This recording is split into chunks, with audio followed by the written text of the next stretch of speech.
I'll say this now because it's on. Okay. We actually got married to Nothing Else Matters. We walked down the aisle to that, and we used like we used like a violin version, obviously, but it made me think of the album S&M. Are you guys? Would you ever consider? I guess my wedding put me in that mindset. Like, would you ever consider doing another S&M type album with the orchestra?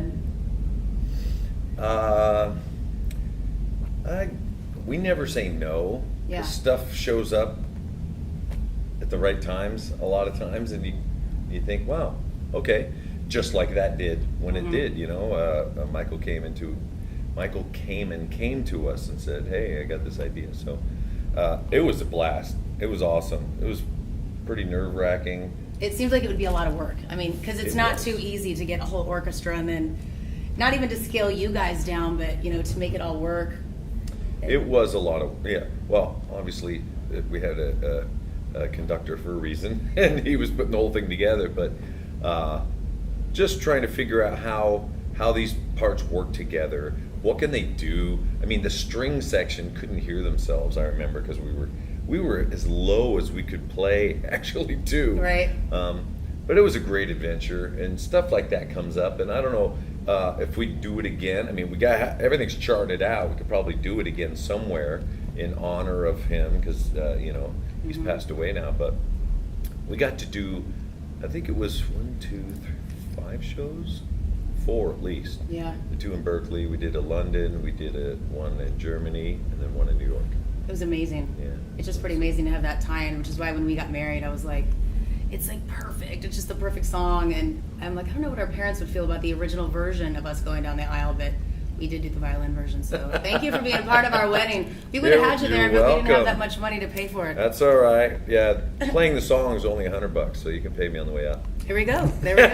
Yeah, right. So what I wanted to say, because you think about being able to sit down with you, every Metallica fan have their own Metallica moment. Everyone's like, what are you going to ask him? What are you going to say? I can't really do an interview for everybody else because I have my own, personal moments. And I mean, I was born a Metallica fan, but it was the moment when Some Kind of Monster came out. Maybe because I messed up, or I don't know, but it was pretty interesting. I was shocked because, you guys opened up that curtain and let so much so much feelings. There's so many emotions and stuff, and maybe that's why I connected with it differently, because I was like, wow. Because in your head, as a fan, even you think, oh, they have a perfect life, but they wake up, sleep on money, just write a song in 2 seconds, take a nap on more money. So to see that there were real life problems and real issues, and it was work. It was like a job. It really connected me. Do you still look back on that? And do you ever talk to Phil? Is Phil still around? Does anybody call Phil?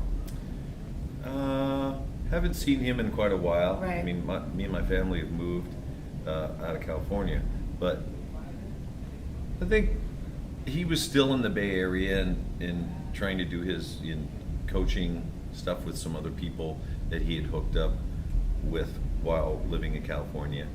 All that stuff was so at the right time. It was exactly when we needed it. It was almost like that dam was about to break, and it was holding on by like a string. It was amazing to watch. Well, the way that all came together was pretty interesting, because I think it was actually through Tom Morello, from Rage. When they weren't doing so good, and I don't know if they want me talking about this, but right. I think they were trying to get some help, and someone through management was talking with him about this life coach kind of idea, and getting some neutral being in there. Well, it's kind of like a marriage. In a marriage you need that mediator. It's like maybe sometimes you need somebody to come in completely neutral.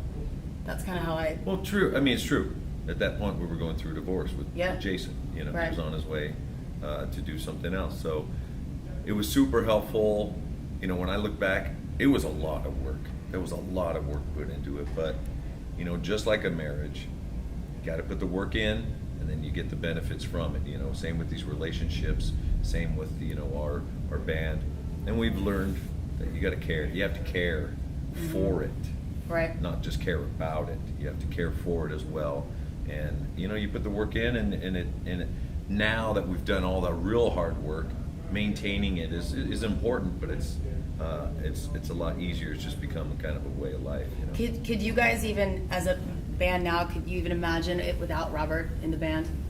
It seems like such a great piece to the puzzle that no one ever thought would be so perfect.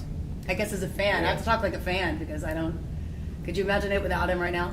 We were just talking about this the other day in the car.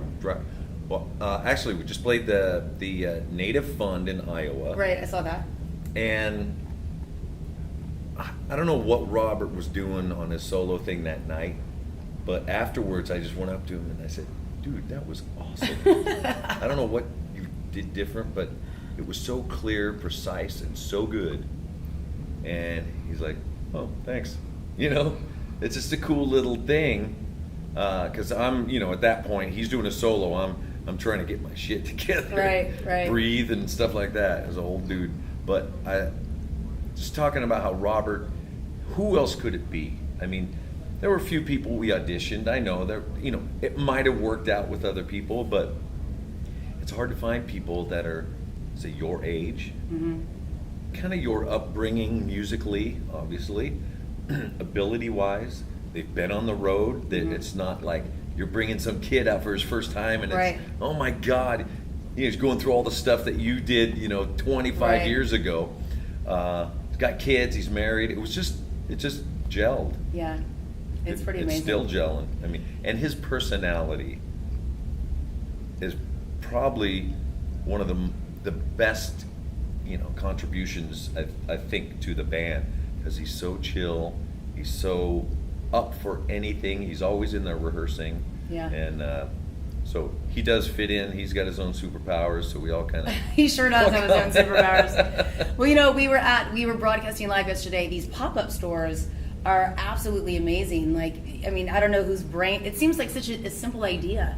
But man, you could feel the energy in the city on Thursday. People were just amped, and then it opened Friday, and we're like, is anybody going to stop by? And I was like, it would be so dope if like Robert was like incognito, like a secret shopper, nobody knew he was there. And we were looking at everybody because, we're in Houston, so a lot of people look like Robert here. And I was like, he's not here. But these pop-up stores are fantastic. Do you guys show up to each of them in the city? Do you go to every city with the pop-up store, or do you? No, it's a weekend thing. It makes sense that it's a weekend thing. During the week, it just doesn't work as well. So when we're doing a weekend show, having a place set up for more than one day. Right. You set it, get in there Thursday, open up Friday, Saturday, Sunday. It makes sense. Yeah. And it's a cool hang, and it's kind of like we wanted it to feel a bit like, that's your hang, or your when I was a kid, the record store. Where's all the other fans? Where's all the other fans of my kind of music? You go to the record store and hang out, That's exactly what it felt like. People were, flipping through vinyls, and we're buying T-shirts, and we bought stuff, and I almost bought the $500 Metallica cooler, but I was like, oh God, I'll have to wait on that. Isn't it wacky? I mean, never in my imagination or dreams would I be thinking that, we'd be selling stuff that expensive, a $500 cooler. That we got a pretty wide spectrum of fans. Yeah. So you throw stuff out there, you make stuff exclusive, and there's some fans that really love to collect stuff, and are really dedicated, and so you want to have something out there for everybody. Hardwired to Self-Destruct it was a massive album and so good, and there's one song that I guess I like playing the most, Hardwired to Self-Destruct. Hardwired, it's so fierce. I'm like, it's like doing cardio and all you have to do is sit there. Like, your heart will physically throw out of your body. And I know many people we as fans interpret songs our own way. And that, to me, I felt was like some big fuck you. For even past shit, people doubting, other albums. That's what I always say. I'm like, it's a big middle finger, like, to everybody, because it's bringing your A game. You guys are like on a different level on that song. What is the initial concept, I guess, of that song in particular? Well, the initial concept was, we need a fast song to open this record. Was fast. All right? And it was the last song written, so lyrically it kind of sums up a lot of all the lyrics I was trying to put together. And It's a little more blatant. It's a little more rude. Right. But I think it works, and I love playing it live. It's I know, as Lars could contest, it's not the easiest opening song, but once you're past that, it's like, all right, we can kind of play anything at this point. Seriously, when you watch a Metallica show, it's like either Lars's head or your heads are just gonna pop right off your body. I'm like, the stamina is insane. Listen, the album's great. It was an honor to sit here. I could talk to you for hours, but he's gonna yank me out with a hook. So thank you very much for your time. I appreciate the support. Thanks a lot. It was amazing. Thank you.